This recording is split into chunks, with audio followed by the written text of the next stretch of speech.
Hello, I'm Steve Barnes from the Times Union, and we're here with a special Zoom panel discussion among area restaurateurs and food providers of a variety of backgrounds to talk about an important issue that's been percolating more and more these days, and that is culinary appropriation, which we basically understand as the food version of colonialism. People with power taking things from people who have less of it, minorities, and then putting it to their own uses and exploiting it. And what we want to explore today is the difference between culinary appreciation and appropriation, and basically who can make what. To get into this for us, Deanna Fox, who's a longtime and frequent contributor for the Times Union, has written a story that was in the Sunday newspaper and is also online now. And Deanna will be the moderator for our panel today. And this has been a discussion Deanna has been having with some of the other food contributors and the editor and myself for the last several years, but it came to a head last fall. So Deanna, welcome. Thank you. Thank you so much for having this panel and hosting, and I'm excited for everybody that's here. I think everyone's astute and educated on the topic, so it should be a great discussion. Thank you. So tell us about this story that really put us over the edge into talking about this and getting to this panel discussion these days. Sure. So last year, 2020, we published a story regarding hot crispy oil and the founder, John Trimble. And that piece, more than any other piece I think that we've run, had drawn up a lot of ire from readers, feeling that this concept of a hot chili-based oil, which has many iterations all over the globe, was appropriating from Chinese culture. So we received a lot of feedback at the Times Union, and there was a lot of feedback online as well. So that really started the conversation, I think, within the staff at the Times Union and the freelancers about how we can really better approach this topic. Okay, so, and that oil was produced by John, whose family owned Le Serre for decades. And John, tell us about that. Just very briefly, tell us about the origin of the oil and then the original responses to it. Sure. All right. Well, first I want to say thanks to Steve, Deanna, all the participants here in the Times Union for putting this together, because, you know, I'm the first to admit that I need to be part of a larger conversation about experiences of marginalized communities, which, you know, obviously I am not one of, being a white male. But the company was launched off the closure of my family's 43-year-old family restaurant. It was never really planned. The restaurant closed. And as time dragged on, this was kind of something I had been making in my kitchen. And, you know, I grew up, not grew up, but over the last 10, 15 years, have been a fan of chili oils. As Deanna said, there's, hundreds from all over the globe. There's sal tomatas from the Veracruz region of Mexico. Recently, I was in Istanbul 2 years ago. We spent about a week there, and every morning our hotel used this cumin-based Aleppo pepper, which is grown on the Syrian border, and it was just delicious. And it was nothing I'd really tasted, because I had tasted a lot of Asian chili oils. And I, for a long time, have been a fan of obviously all different types of chili oils. When I set out, my goal was never to exploit or mimic or create something that I thought was identical to something out there. It was something that my personal background, my influences led me to create a recipe. I've been accused of saying that I created chili oil, which was never said. All I've ever said is I created this recipe. Well, John, let me stop you there really quick before you get too far down the path of what happened after the story ran. So when you were creating the oil, when you were putting the recipe together, do you feel that, did it ever come into your mind that maybe you would get this reaction? Do you think that people thought this would be more of a Chinese product than just a general hot product on a market already saturated with so many fiery products? No, I didn't really. I mean, I thought there was a possibility, but I didn't think it would be to this extent. Only because, like I said, on my shelf at all times, I had products from really all over the world. And I also think that, as much as I love all those Asian style chili oils, I never set out to create one like that. It was not an umami based product. You know, if you look at like the ingredient label, you know, we always get compared to Lao Gan Ma. If you look at the ingredient labels of hot crispy oil to Lao Gan Ma, there's very minimal that are even close to the same ingredients on there, and it's a totally different flavor profile. So no, I was probably naive. I was young. The company kind of happened extremely fast. I was in the process of trying to close up a restaurant, and obviously COVID and lockdown with kids. So it just happened so fast that, and that's on me, and that's egg on my face for probably not thinking about it more and thinking about how I could approach that, you know, those accusations of me doing something that maybe could offend other people. Right. But, you know, I'm also, sorry, go ahead.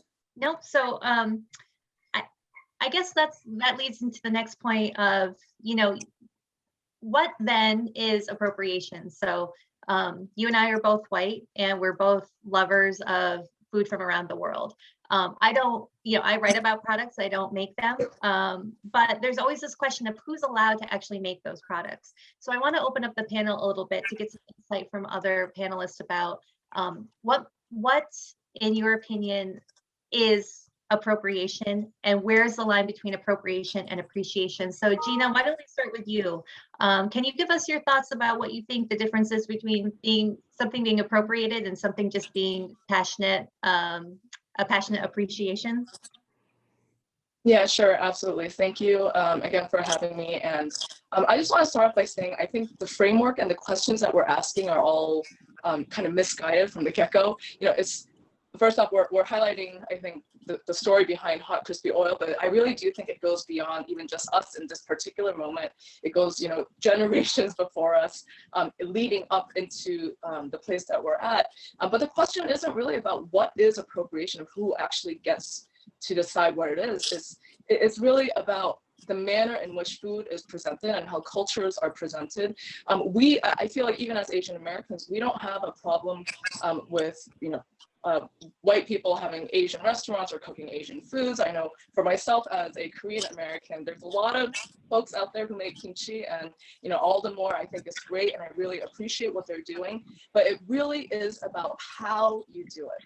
It's about how you approach the situation when you are criticized, and when people from that culture who found offense at your product come to you and talk about it. You know, how do you respond to them? Whether it's on social media or mainstream media, you know, do you feel attacked? What's the reason why that you're feeling attacked? Do you approach it in a respectful manner?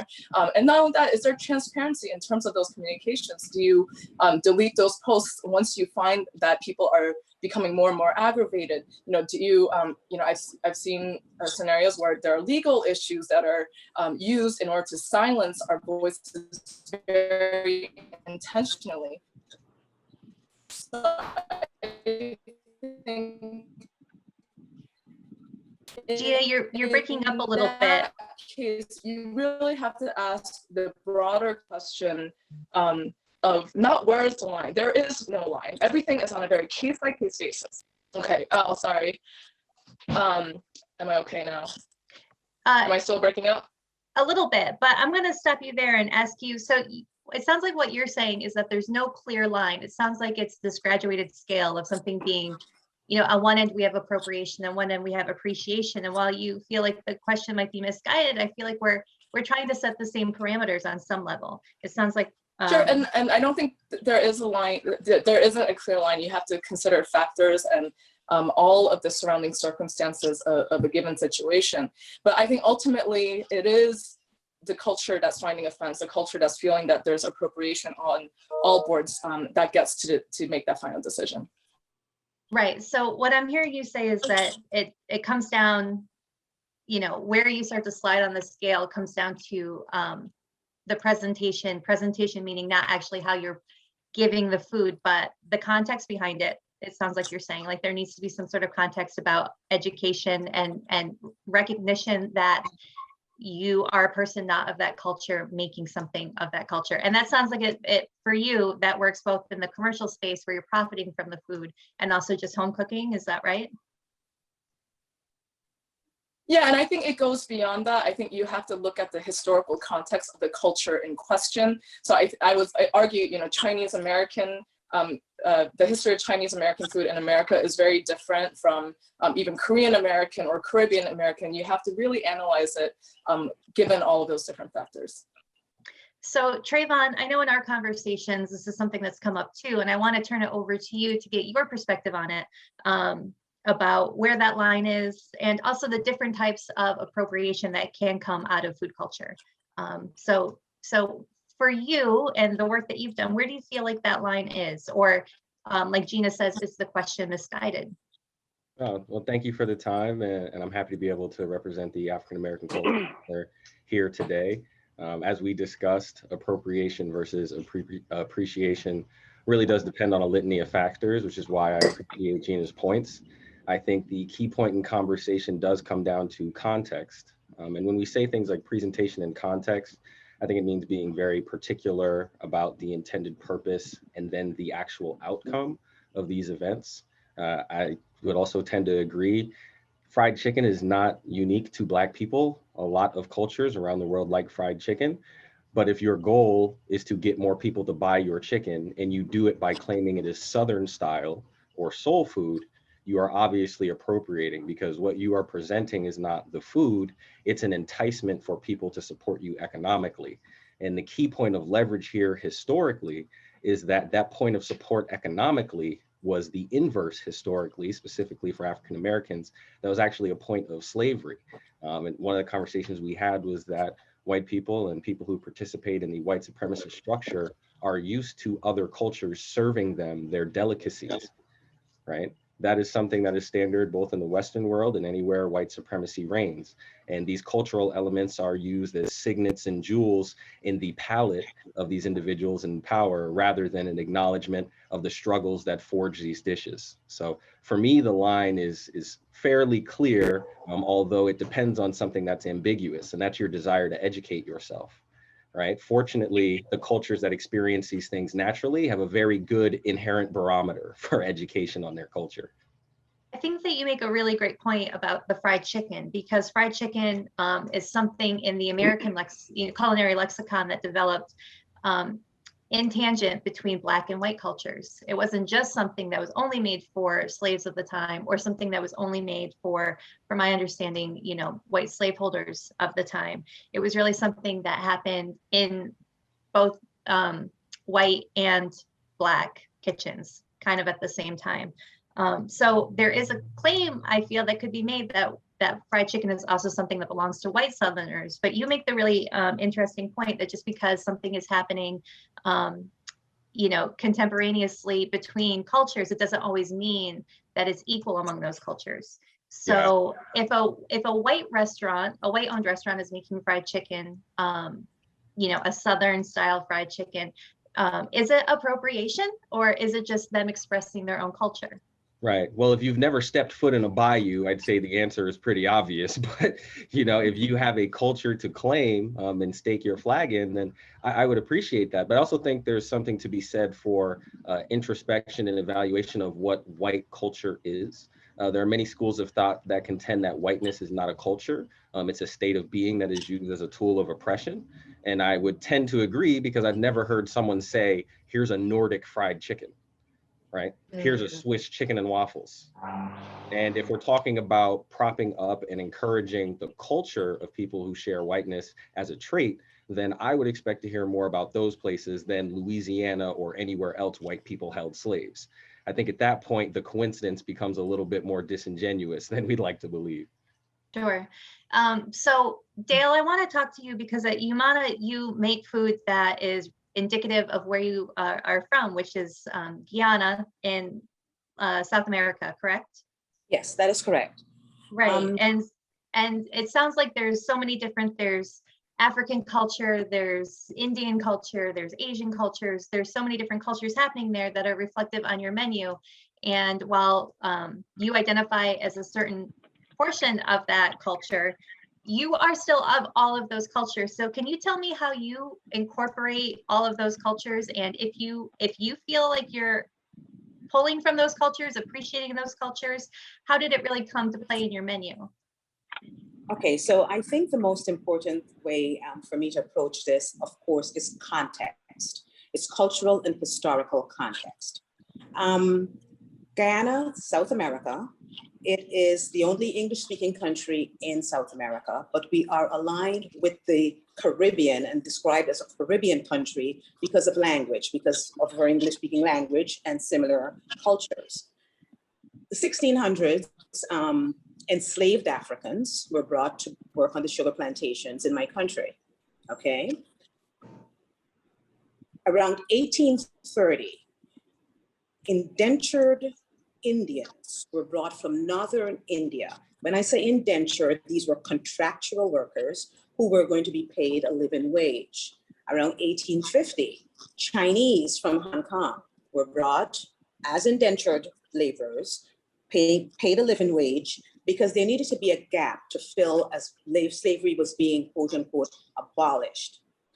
Now, what happened as a result of that is that in terms of the human constructs and in terms of the systematic constructs that we experienced in Guyana, is that when slavery was, as I said, abolished, although Afro-Guyanese were not aware of that for many years later, the Indians and the Chinese, who I describe as Asian, Asian Guyanese, were given land, whereas Afro-Guyanese had to purchase land. And they tried to get loans to get irrigation equipment. They were not, so their lands were flooded, et cetera, et cetera. So this is where we begin in terms of where the society began. And Europeans were there also, the Portuguese came after. And of course, before Columbus came, there were the Amerindians, which were the indigenous people of Guyana. Now, Umana means meeting place for all people. We have a population size now of shy of 1 million people, with about 51% of the population being Indo-Guyanese, and less than that, I would say about 39 to 40% being Afro-Guyanese, and then there's a mix of the other cultures. Umana is a conical structure, physical structure, that was built in 1972 by the indigenous Amerindians to house a conference that was being hosted in my country for the non-aligned nations. The non-aligned nations are nations who, nations from the developing world, who were not aligned with the developing world, but were not against the policies, the political and economic policies of the developing world. They wanted to build, strategies to build our nations. People who attended that conference were 56 nations out of the 129 non-aligned nations. President Kofi from Ghana, Nehru from India, Toto from Yugoslavia. We had Vietnamese, Cambodians. But the person who led that conference was our first president of our country at that time, President Arthur Chow, from 1970 to 80, and he was Chinese Guyanese, okay? In my social interaction, in my religious interaction, growing up in Guyana, we mixed, everyone was together. I have Indian friends, Chinese friends, Amerindian friends, all of this. So we celebrate each other's holidays. We celebrate Ramadan, Holi, which is, we just had Holi with the Festival of Light.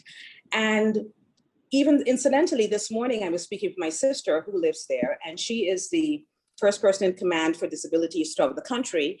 And she was visiting autistic locations, sites where they were displaying Rangoli, which is a Hindu display of colors of rice and making beautiful art. And this is not necessarily a Hindu location. This is a location where they're all artistic children. So they're Rangoli competitions in my country. So needless to say, I had to say this context because of what my exposure was. My mother was a home economics teacher, my father, an agriculture economist. And so I had all types of influences with food and culture in my home. Now, everyone in Guyana cooks curry.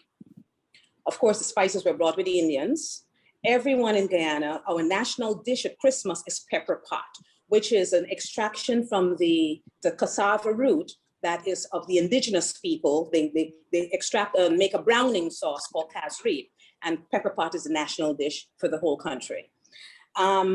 So Dale, let me interrupt you really quick and ask you, if somebody, that knowing that context, that we know that context now, people who are watching understand that context now, understand how that informs your menu. But if somebody comes into your restaurant and they don't have that context, and they don't understand what the historical background is of the food, when they see your menu, do they question why you're allowed to make things that are maybe they seem like they're Indian in origin or Chinese in origin? Do they question you? And how do you work to communicate that context to your customer? I communicate that context because of who I am and where I'm from, and it's authentic for me. And this is a part of my experience, my whole life experience. And people who are interested enough ask. People who are not, they will go. We had one person write and say that this restaurant wrote something and saying that this place is confused without asking a question, but I responded giving her all the context. So if you just take the time to ask, you would understand where I am coming from, why my food is Asian Caribbean focused and Afro-Caribbean focused. So then do you feel that the responsibility of context is as much on the eater or the customer as it is on the restaurant owner? I think that the responsibility of context, I should be the one to communicate that in the best way possible. I did not, initially we did a small introduction about Guyana and about South America. But what I realized later is that people got it better when I inserted myself into the equation.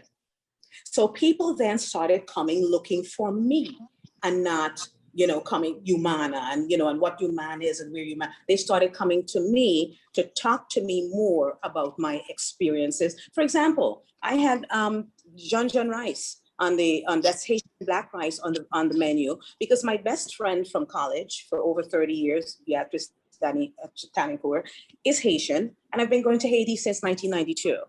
Okay, so that is an experience that I brought to the table. And so when people ask me about it, I could say, well, yes, all of my lights, I went into Poire de Bouquet, we bought my lights in the restaurant, I went, because I've been going to Haiti for that long. So basically, I think that contextually, it is very, very relevant, and it is powerful when you have actually had that experience and you can articulate it and communicate it in a way to another person. Right. So it sounds like you are the embodiment of context for your restaurant, but I'm wondering for people like Aneesa. So let's go to you, Aneesa, and ask you about this because you are of Indian descent, but you're making Moroccan food in what really is kind of the only Moroccan restaurants that I know of in the capital region. So do you think, I know from our conversations that you've spent a lot of time in Morocco, so you bring that experience back with you. But do you think that there has to be authenticity of context within the owner of a restaurant in order for them to produce the food? Nope, you're on mute. Yeah. There you go. Listening to the panel, I'm kind of thinking the past 10 years have been a wash. Oh, no. Well, it's really, really interesting. And, obviously born and raised in India, I grew up eating all kinds of different foods, lived in Manhattan, had access to food from all over the world. And when I first decided to do Moroccan food in upstate New York, really it came from a place of wanting to share this cuisine that I had recently discovered and just beyond loved. I went to Morocco, fell in love with the country, we practically go every single year. And yeah, I was cooking so much of it at home. And when we first started our food ventures at a farmer's market, I actually started with Indian food. And it was my husband one night, he said to me, we go back home after a 12-hour day and I'm cooking tagines for dinner. And he's like, why are we not putting this out in the market? And I immediately thought, well, I'm not Moroccan. So, where is the authentic value of me doing Moroccan as an Indian-born American? And he was like, well, this is good food. And this is what, he lived in Morocco for 7 years. So, this is what we would be eating in Morocco. So that's kind of how it started. And then looking around, at chefs around the country, famous chefs, or even in New York City, I remember all the Chinese restaurants were run by Mexicans, or Mexicans, were running Chinese restaurants, or Bangladeshis running Indian restaurants, or so I didn't necessarily think of it in terms of, am I culturally appropriating this food? I was thinking of it like, how can I bring this idea, this concept, this cuisine to upstate New York when no one had this back then? And we've spent a tremendous amount of time going back and forth, exploring, to the country physically, going back and forth, exploring the ingredients, and I've tried very, very hard to bring, these experiences as authentically as I possibly can. Now, having said that, it can't be authentic because I'm doing it. And it can't be authentic because it's in America. So inherently, the minute you take the cuisine out of the country, just by that, travel, you're already inauthentic to it, right? So there's a lot of stuff that I have started doing in the restaurants and in the food and the way I cook that's influenced by me and what I do and how I like to eat food, how we like to eat food in New York, and what's available in the market space in terms of procuring ingredients. So it's definitely a really interesting question. And interestingly enough, I have seen both sides of the coin in terms of how have we been perceived in the Moroccan community. And we've had both sides. We've had people who are extremely happy we're doing this because they feel we are actually bringing light to their country and their amazing cuisine. And we've seen the other side as well, where people have felt, no, you should not be doing this. It's not your job to do it, or you're not doing it authentically enough. And well, I want to stop you there, because I think that element of authenticity and what's authentic is really important. And I think that's a very hard word to define, because I know for me, I might be cooking a recipe that I feel is authentic because it's the way I've eaten it my entire life. But if I brought it back to its native country, maybe it's not authentic to the history of that country. So I know that Eric and Jude are both making food that maybe isn't necessarily from their cultures. So let me ask you, Eric, so you're Chinese and you own Japanese restaurants that we've also talked about also offer Hawaiian food. And I wonder, can you just explain a little bit about how you approach the idea of authenticity and what makes a food authentic? I think it's important that when you start offering food from a different culture, you have to have some kind of knowledge of the food's background, how it's made. Every culture, every cuisine has that signature ingredient in their food that set them apart from others. That's how when you eat certain food, like Japanese food, that, oh, okay, this is the taste palette. This is the ingredient that they primarily use in most of their food, and that's how you distinguish them. And the other thing that needs to be pointed out, like for example, I do cook Chinese food. So if I have a non-Chinese and I teach him everything about Chinese food, so when he or she cooks it, does that make the food not authentic because it's not cooked by a Chinese person, someone from Chinese background? The other thing, I want to insert here is when I first hear John talk about hot crispy oil, I actually want to talk about that a little bit because, I didn't know the issue until recently, and I did see the promotion on the hot crispy oil on Facebook. And to be honest, when I look at it initially, it does resemble Chinese hot oil that I know of. And a lot of times I'm thinking, while listening to you guys, I'm thinking like, when was the first encounter of hot oil? Was it from a Chinese restaurant that you asked for it? Do you see it elsewhere? Is that where the confusion comes in? And the other thing is that, he brought it up about Lao Gama. Lao Gama is a brand, because this person, some people call them Lao Gama, she's very good at making that hot chili oil. That's how she branded it, and then she sold it off to the country. But every region has a different recipe. Just like, when you make curry, every curry from different region are different, and it's not the same. But I do see how the confusion comes in. Eric, let me ask you really quick. I know that's something we've spoken about, and I've also spoken with Jinah about this, and we'll open up the discussion about these things in a minute to everybody on the panel. But I know that people from China have had a longer history of immigration to America than, say, Japanese have. And I unfortunately don't have the census data in front of me from the latest census. So I don't know if there's more people with Chinese heritage in the US than there are Japanese. I'm going to assume that there are.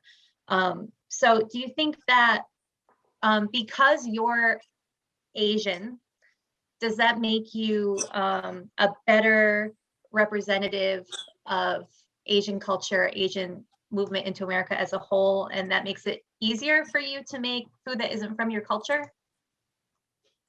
I will say, what? If I go out and ask people, do they think I'm Chinese or Japanese or Korean? I'm pretty sure they're gonna have, very hard time. But you have to understand all three cultures, they do share similar values in a way. Cultures are different, but the core values, they do share similarity. And also the kind of ingredient that's used are, very similar as well. So it's easier to understand. It's easier to understand the background. It's easier to understand the culture. It's harder for non-East Asian to understand the usage. Like, for example, like how do you use soy sauce, right? Soy sauce, there's like at least three different main categories of soy sauce in terms of flavor and coloring. And the other example I want to give, it's tofu.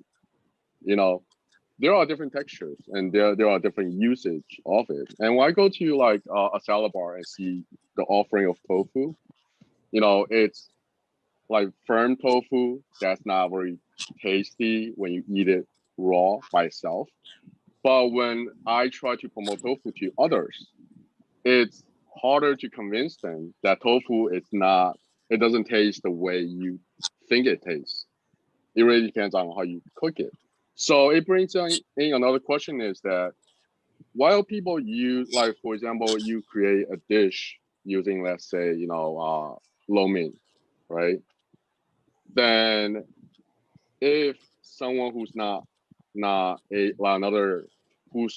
Asian create a dish, also call it lo mein, then the ingredient and the noodle that's used are not the same as what's used in Chinese restaurant, then you change the context of what defines lo mein. You change the meaning of it, and some people might feel like it's a popular trendy food that they want to jump on, but you changing the context. You are trying to make a profit, bank the buck, but you changing the cultural element underneath it.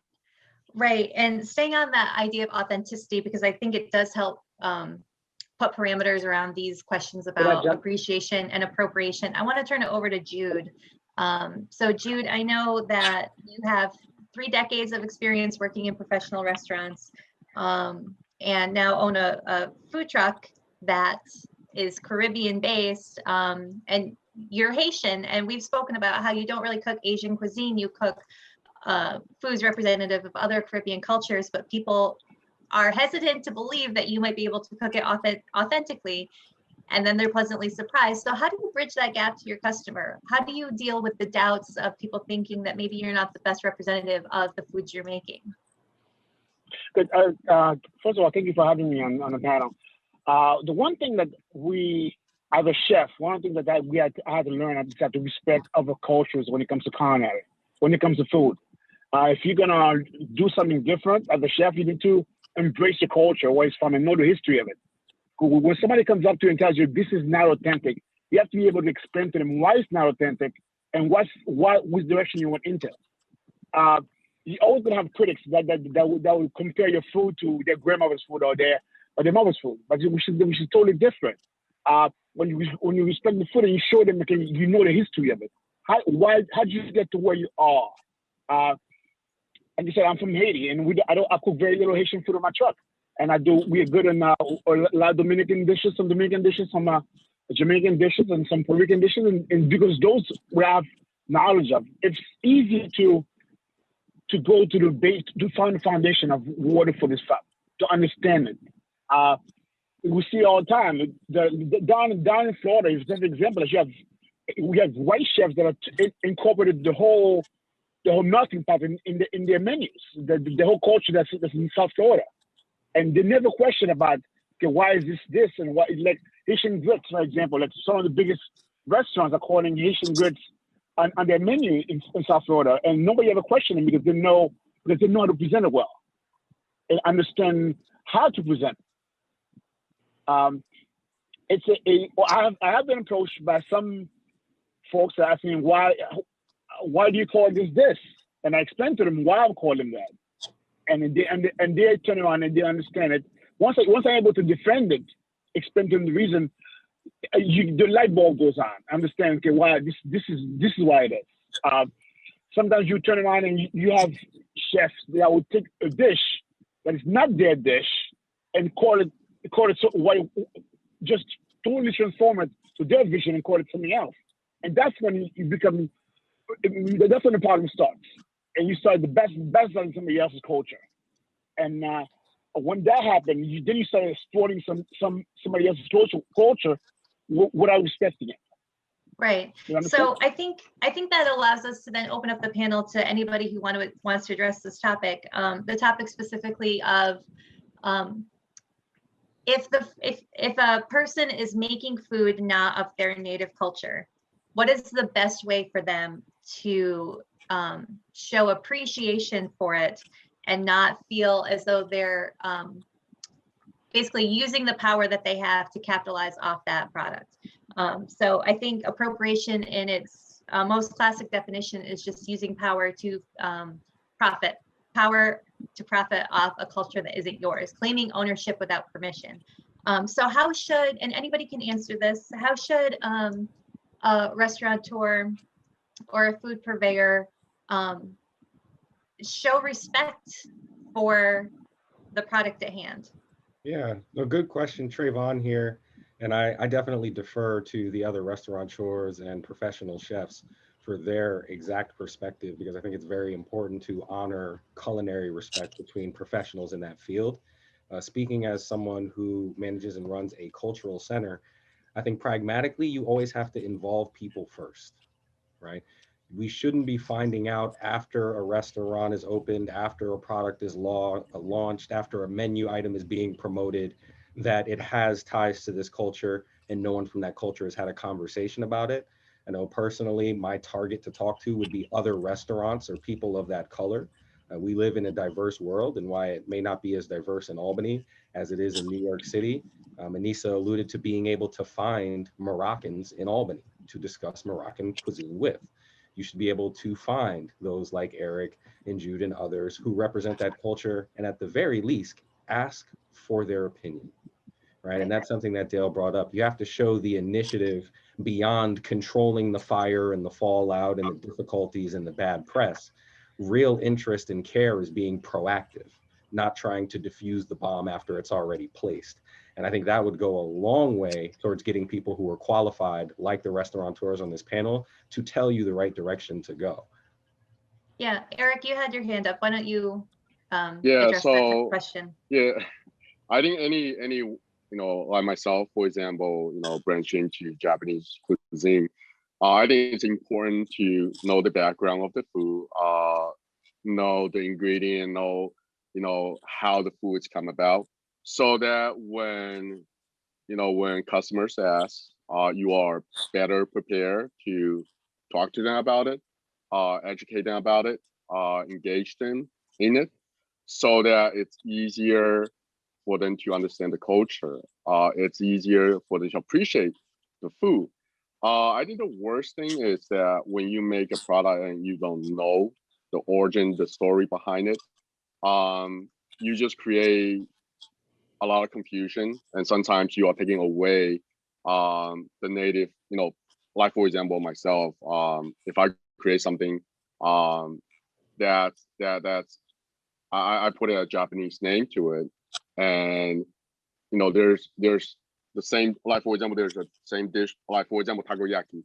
Takoyaki has a very clear definition of what it is. But if I change the food and still giving the name, then I am profiting off from that food without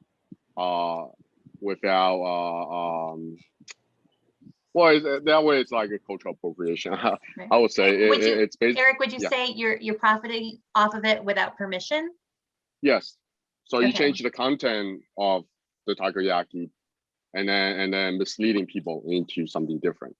So, Sure. for example, if someone goes to my restaurant eat takoyaki, and they go to Japan and they say I want takoyaki, and they give something different, then I'm misrepresenting the culture, and then at the same time I'm profiting off from the name. And I think a lot of times that's what happens when people just find something catchy and they do it without really understanding what it is, and you are giving people false impression of that of that food. I feel like personally, the better approach is to, if you're doing something and being creative. I mean, obviously food and ingredient travels, all over the world. And you have, as a chef, you always have that creative urge to do something slightly different. But when you're naming it, I would say it's better to name it different than the original name because you made a change to it. Right. One, that you can explain to customers why you made the change. And second, customers could recognize, oh, okay, this is what I need to look for, rather than something that's so generic that people just think, okay, this is what it is. That's what that the name is what the food is. Right. Aneesa, I wanted to speak over to you and ask you this question because I know we've had conversations about authenticity, brands like Cheesecake Factory, for instance, making things that are definitely not Mexican and definitely not Indian or Asian or Chinese, Japanese in any way. So how do you approach this, Aneesa? What do you think? What are your thoughts? Yeah, I mean, I think I'm most offended when I see places like Cheesecake Factory or places that have no connection to the culture, or that are doing that food then. And having traveled and having eaten food all over the world, if I eat something at Cheesecake Factory, which is supposed to be Indian, let's say, because I'm more familiar with that food, that really upsets me. So, I think that going back to the point that Travon made and Eric made, it's, what is your connection to that culture and how are you representing that food and what are you doing to educate the people who are consuming your food? And I think for the most part, people like us who are operating smaller operations and in a local community and, can have these one-on-one conversations with our guests, I think we do try. And, we're trying to do that on a daily basis. I think the larger conversation is bigger brands and bigger companies who are doing this, who really are the core problem. They aren't actually doing the culinary appropriation. They are profiting from Indian food. Nothing that Cheesecake Factory makes remotely resembles Indian food. I don't care what they have to say about it, but that's how they present it. They're profiting from it. And that's very upsetting. So I think that's what it goes back to is what is the context and how are they able to do this? Whereas somebody like, a real Indian chef cooking real Indian food in a restaurant is not getting the same kind of love and attention because they're actually doing something that's authentic. Anecdotally, when my parents opened their Indian restaurant about 15 years ago, they scrapped the menu from the previous owners and brought in a lot of traditional South Indian food that we are used to eating. And it just, people just didn't take for it. You know, people were like, where's the chicken tikka masala? You know, that kind of stuff, which is not even Indian. It's really interesting. Right. So, oh, did someone else have something? Yeah, you know, let me answer that real quick. When it comes to big organizations like Cheesecake Factory, those organizations, they are big companies, and it's up to us. They probably expose people to, like, let's say Indian cuisine. You might go to Cheesecake Factory and have a horrible Indian dish, but the person that got exposed to it at the Cheesecake Factory is more likely to come to a small Indian restaurant and try it in a big place already. They are definitely. I think that they change the food so much that when they will come and try it at your or my place, then they're like, well, this is not the Indian that I ate at Cheesecake Factory. And I would rather eat that because it's been so homogenized or Americanized or whatever you want to call it. And that's where the problem occurs. But I think it goes both ways, because sometimes they would not try it at all if they didn't try it somewhere where they know what it is. Yeah. When they try somewhere, they deem safe. If they try it at the Cheesecake Factory, they deem it's a safe place for them to eat because they're comfortable with it. So when they come to our place, it's like, oh, you know what? I've had this before. Then it's up to us to educate them. Okay, this is what you have. Well, what wasn't it? Let me educate you. This is the real deal. Yeah. And I think it's Jude, I just want to interject really quick to that point in saying, you know, somebody who's of prominence in this market is Rick Orlando. And Rick Orlando has made more jerk chicken than any of the other Caribbean places combined, right? And so maybe somebody's first, you know, Rick's brand seems safe to somebody who's white. That's a terrible way to phrase it, but that's, I think, at the root of it, the truth. That is the truth. You're spot on. No, I think you are spot on. What we're talking about, and I want to pass to Eric after this, because I think this is a section for me to listen and learn from you all on. But speaking from the cultural context, what we are describing is textbook white supremacy. The idea that whiteness in this culture needs to be a shepherd for the more exotic, more diverse groups.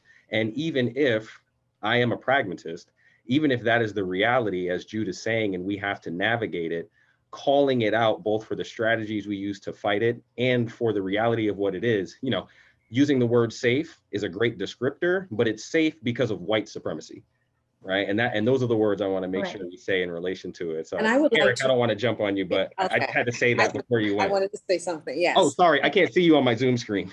Dale, go ahead. Yes, I would like to say something. When I initially opened this restaurant, never been in the business before, I hired chefs that came recommended, highly recommended in the community, who one of them said that he lived with Indian guys. He was a white American man. He said he lived with Indian guys at length. He was very familiar with cooking curries and, you know, that sort of thing. He did an okay job.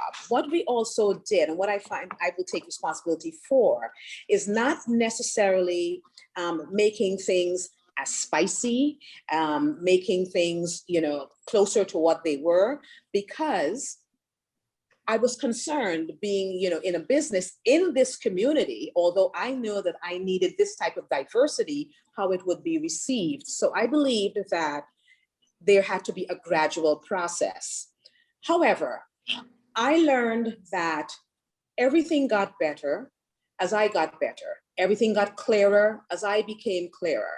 And as I took over and headed, as most of you as restaurateurs would know, prepping is one skill in the kitchen, which is the root and the foundation, the backbone of everything. And executing the food out of the kitchen is another skill, okay? So when I became involved and leading the prep team and having my two preppers with me, one who is Indo-Guyanese and the other one who's Afro-Guyanese, even my approach to cooking certain Indian dishes because I said, we will stick to doing what we know best. And this is how I believe that we can have a competitive advantage in the market, not competing with everyone, but competing with ourselves to become better. So when Keith joined my team as a prepper, and he is an Indo-Guyanese man who is 62 years old, and he's been with me for 3 years, so he came about 59 years old. The way that he approached even burning the seeds, the coriander seeds and the cumin seeds, and of course I bring all my spices in from Guyana. It was different even from how I cooked it, because legendarily, my Indian girlfriends in school, they wake up in the mornings and they're making roti, and I'm not making roti like them from the time we were young. So with them having that experience and the repetition of that sort of thing, and in Indian households, there was more insight into those dishes than I might have had as me cooking an Afro-Guyanese dish, which we cook more regularly than them. However, the one last thing that I'm going to say about this is that there are people who take on a certain skill, especially when they're embraced by a certain culture. Because the number one guy in my country, who you can see the cars around the corner, and he lives in this is a very sketchy neighborhood, who makes roti and dal puri, as we claim, and is always competitive, the best, is an Afro-Rastafarian guy, a Black Guyanese Rastafari guy. In Brooklyn, on Church Avenue, the number one roti maker is a woman named Linda's. Okay, so so this can go in so many ways, just like how we have the Jollof Wars in West Africa. So it depends, I think, that what I did and what worked for me is becoming more intimately involved with every aspect of the operation and leading the prep team at 5:45 every morning. And Keith and Melissa joined me, and they give me even more insight, and we learn from each other. So we stick with what we know and try to do it very well. Dale, I want to build off what you're saying. We're coming, unfortunately, to an end of our time here in a minute. And I want to touch on the beginning of our conversation with hot crispy oil in a minute. But I want to ask, or at least build on the point of, Dale, what you're saying of people. Let me go back. So let me take it to Travon, what you were saying, Travon, about the concept of whiteness equaling safety. Safety is something, white safety is something I think we see in a lot of different political arenas, and food is a soft political value. It's not hard politics, its culture is soft. And I believe, and what I've learned from all of you when I've interviewed you, is that people are feel very protective over their culture, especially in food, because it's a way to maintain power that's been stripped from them in other ways. So that brings me to the question, and I'd love for you each to just give like a quick yes or no answer if you'd like. Is it less offensive if a person from a marginalized minority community makes food from a different culture than it is for a white person to make food from a different culture? If that makes sense. So who wants to quick fire answer that question? I would say yes, it's less offensive, particularly in the Western world, based on the history of colonization, imperialism, supremacist oppression, and slavery. Beautiful. Aneesa, what do you think? Yeah, I definitely agree. I think that, again, to all the points that Travon's making, there's, there's some context, there is some source of closeness, whether you're from Morocco, India, Asia, all of us sort of get lumped into one category, and then there is the white guy. Sorry, John. Right. So Eric, what do you think? What do you think the answer to that question is? So are you saying that it's okay? Let me put it this way: is it less offensive for you who's Chinese to make Japanese food than it would be for me who's white to make Japanese food? I would say no. I think everyone should be on the same playing field. If you know the knowledge, if you cook the same, I think there's no issue with that. Okay, I Jude, what do you think? Counter that by saying, yeah, I want to counter that. First generation immigrant, whereas I'm a second generation who grew up here, and I would say absolutely yes, because even our food was used as a way of putting us in this otherness category of being other and always not belonging. And I think in our interview, Deanna, you asked, how long does Asian food have to exist in the United States for it to be, accepted as truly American? And that can only happen once we're also accepted as being truly American. That's a great point. Jude, what do you think? From a chef perspective of it, I kind of see a little different because I've had chef friends of mine that have gone back with me to Haiti. and we have taken trips over the world to go learn how to cook certain food. And when they come back and when they're introducing it, they're showing the respect that the food deserves because they took the time to go learn it. And I've had several friends that are white that comes out and they learn it, and they learn the basics of it, and they come back and to do it, as opposed to somebody that's looking at something on the internet, on YouTube, and say, I'm going to make that dish. I think that's a difference when it comes to it. Right. And I agree. And I think that's where some of my argument come is that I have traveled a lot of the world. I have experienced a lot of different cultures. I am not just some guy living in a bubble in upstate New York that said, oh, look at this product. I closed my restaurant. I'm going to take this product. I'm going to, I was accused of whitewashing Lao Gan Ma. I'm going to take this product and I'm going to try to profit off it. And my whole point is I have just been a product of influences of traveling. And I was never meant to, like I said, exploit anything, any culture, any person. It was a recipe that I came up with that people seem to enjoy. And, I was out of work and kids at home to feed. So I decided to, try selling it. And it's not, and I'm accused, like I said, of just marketing to white people, but that's never really been the case. We're sold in Middle Eastern import stores down in New York City. We're sold in ramen restaurants in Boston and in Italian import stores and grocery stores. So it's not just something that I'm saying this is for white people. It's never been like that.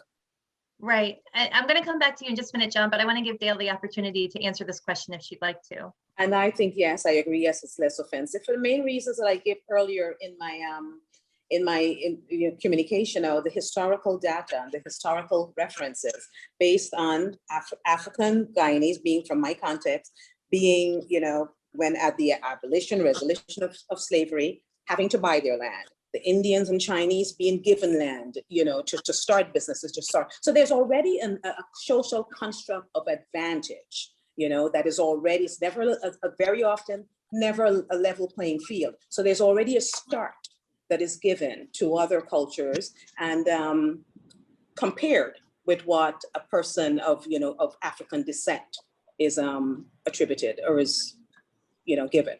Yeah. Right. So we're coming to the end of our time, and I just want to make sure that we touch on the point really quickly of I feel like we've put some context around what the role of the restaurant owner is, what the role of the restaurateur is, and the purpose of the restaurant in dealing with issues of appropriation. But we haven't talked so much about the customer and the people who are the naysayers, or naysayers isn't a very good word. The people who bring the issue to light, whether it be directly to the restaurant owner or on social media or anything like that. So John, I want to kind of turn it to you really quickly, and then anybody else can hop in and answer this as we wind down.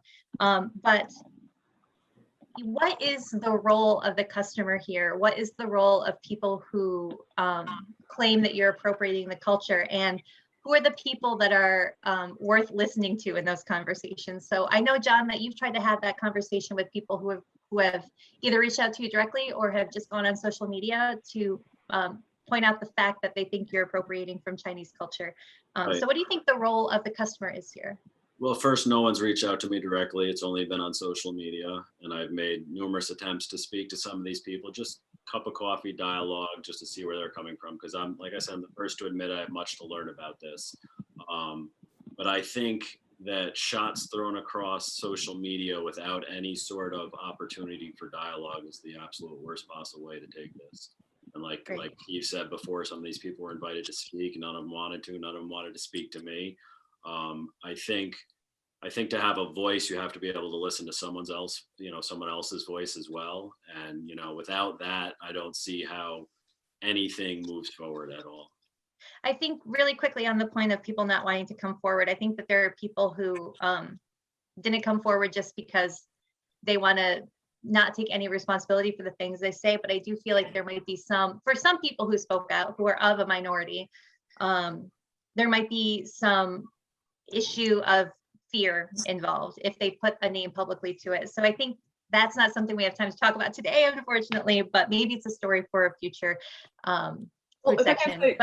And to add to that, yeah, John, I think honesty and transparency are so important, but I think even keeping record of all of those conversations on social media is important for that reason. So my question is, why are we going back and deleting some of those records? Why is there this backdrop of like other activity that actually silence those voices. If there's a parody post, why is it being taken down and reported?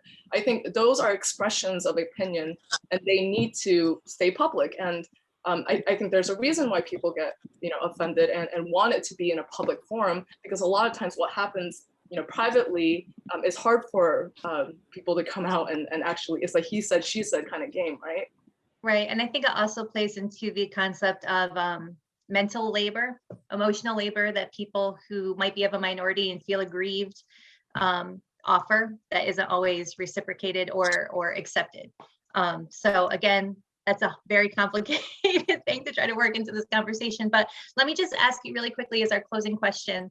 Do you think that from a white audience, eating food that isn't from their culture, do you think that just giving money to a restaurant by means of ordering the food is enough to help mitigate some of the problems that come up around appropriation? So who wants to answer that first? Travon, I feel like you're a good choice. Yeah, I think there are a couple key points when you talk about ways to enrich culture and people.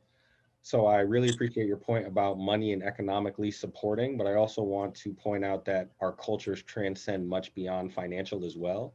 I think it was really important to go back to Eric's point about the shared common values between different Asian cultures, right? And things that make up your character and your morals. And I think that alludes to Jinah's point about honesty and transparency. I think the best thing you can do besides shopping at a place is show that you're a genuine supporter. And one of the ways that you do that, I think everyone, John, Jude included, has expressed, which is educate yourself. And speaking as someone who runs a building and a space that people spend time in, one of the things that always grates on you a little bit is if someone comes in and asks a question that you've obviously answered in your marketing, your promotion, your outreach, your website, your email signature, whatever the case may be, you've already answered it and people still come in and ask. And it's in those moments where we show our character as minorities and cultures to be patient and to educate those people anyway. And I think the reciprocity has to come at that moment to understand that you are not fully aware of the circumstances either of this restaurant, this institution, or this culture just because you bought a banh mi. Right. that does not change the world or move the needle that far. Sure. Jinah, I see you nodding your head, Jinah, really quick. So let's go to you and then we'll go to Aneesa.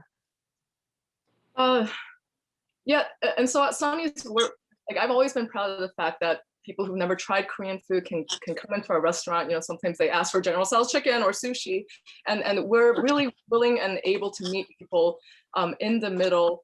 But I think especially in light of what's happening even in a broader context outside of food and even just us as a people group and a race, we really ask that question of beyond just tokenizing and appropriating and taking pieces of our culture that you find safe and easy to approach.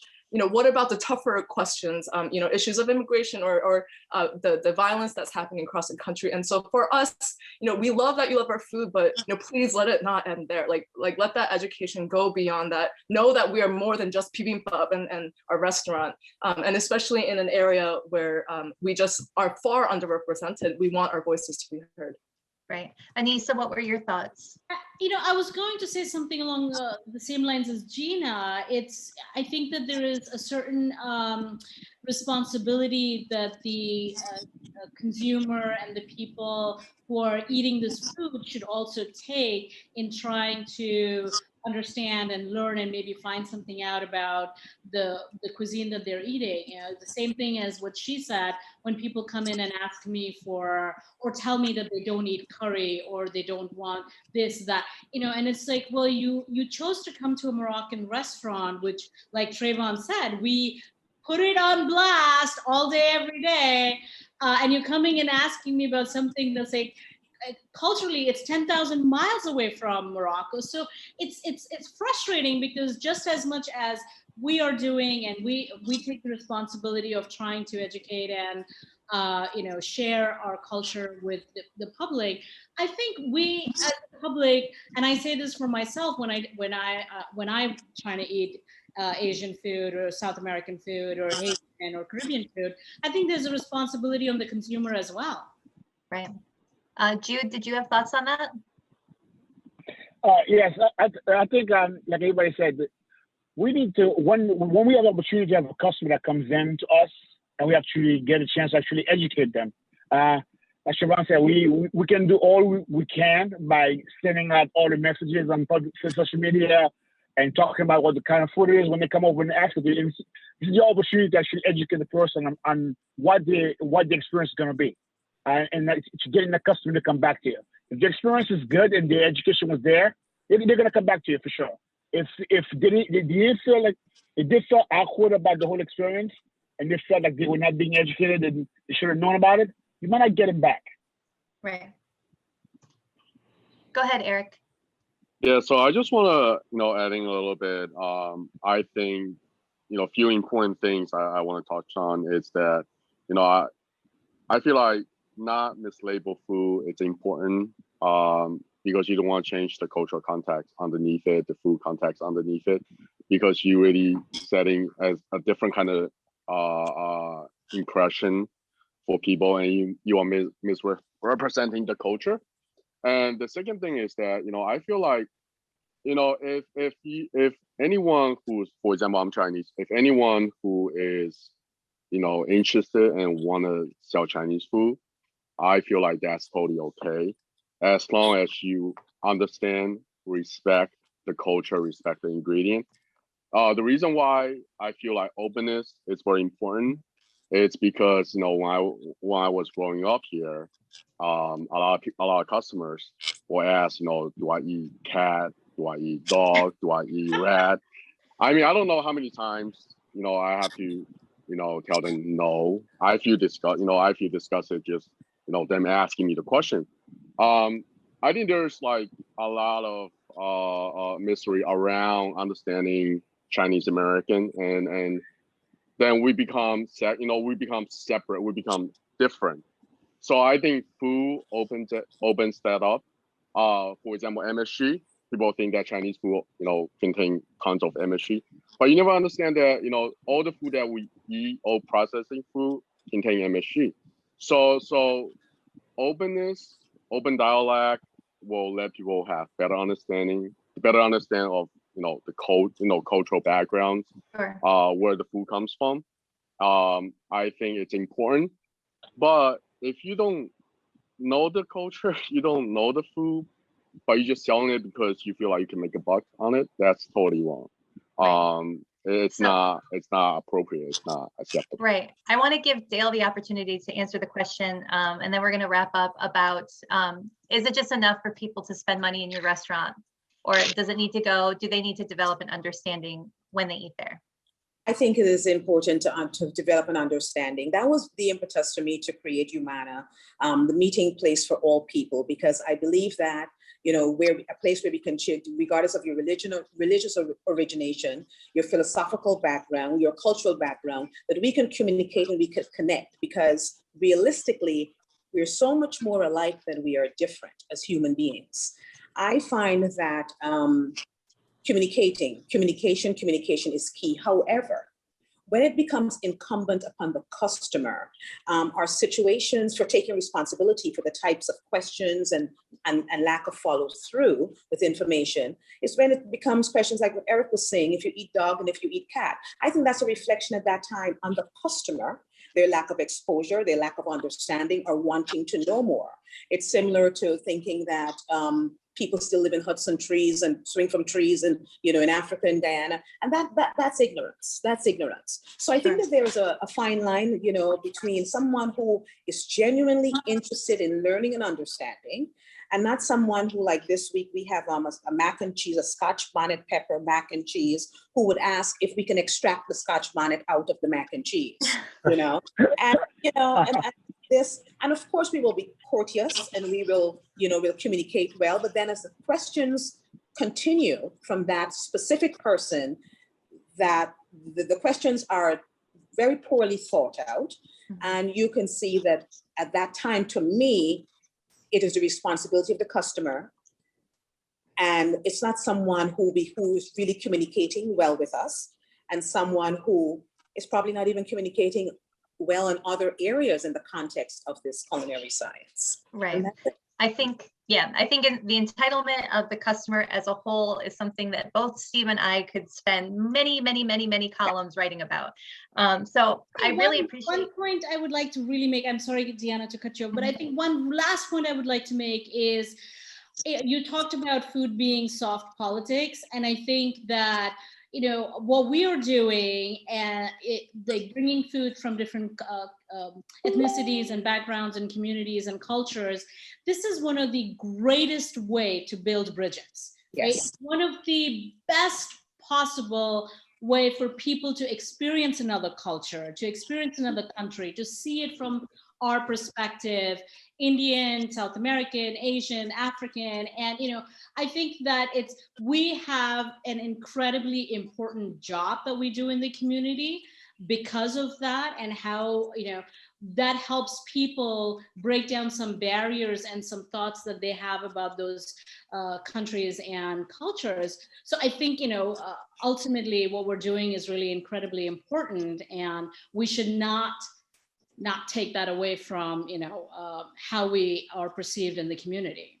As I said to you, I think because Deanna, I'm sorry, just quickly, as I said to you, Deanna, I'm picking up on what, you know, Aneesa said, it's that I see my work as celebrating culture through the lens of food. Yeah. Sure. I think I feel the same way about my work. So I think we all probably feel that way about our work. So, you know, in the words of Thomas Mann, everything is politics, including food, because it touches all of us, you know, hopefully 3 times a day if we're lucky. So I want to thank everybody for really taking a risk to be on this panel. I feel these are very contentious topics in a very public forum, and not always the easiest things to talk about. So I do really appreciate everybody's time. And I appreciate everybody who's watching today and viewing this, and hopefully this informs some of your concepts about eating, who gets to eat it, why we eat it, who gets to make it. Steve, did you have anything that you'd like to add? I did. Speaking of everybody, everybody who's here today, Jinah Kim of Sunhee's Farm and Kitchen in Troy, Travon Jackson, Executive Director of the African American Cultural Center in the Capital Region, Aneesa Waheed of Terra Kitchen, John Trimble, the owner of Hot Crispy Oil, Jude Jerome, who has a Range Caribbean food truck in Brunswick, Eric Lee, owner of Kuma Ani with 3 locations, a 4th coming to Troy, and Dale Davidson, owner of Umana Restaurant and Wine Bar in Albany. Deanna Fox is a food contributor to the Times-Union. She has a story that was on the front page of the Sunday Times-Union and is also online on timesunion.com. And you can check that out there. We do thank you for being here and being part of this conversation. And again, thank you all. Thank you for having us. Thank you. Thank Happy you. to be here, and thank you all for your Thank you for time. having us. Thank you. Bye-bye.